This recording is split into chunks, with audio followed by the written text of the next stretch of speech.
Hi, this is Bruce Allman with Apache Village RV, and I'm here to tell you about our 2017 Fleetwood Pace Arrow we got in here.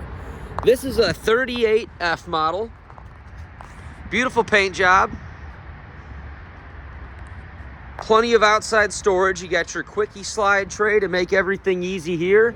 This unit has over 200 square feet of basement storage, outside storage alone.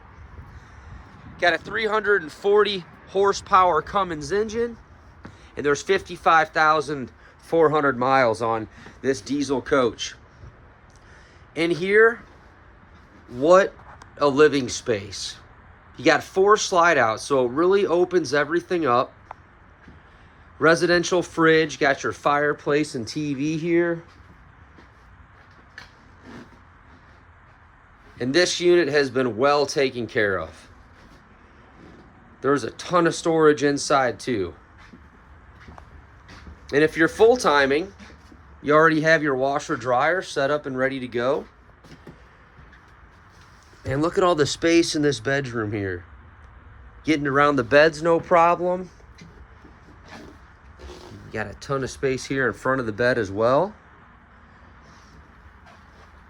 There's 2 ways to get in and out of the bathroom here.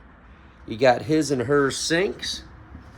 And this unit is only $129,995.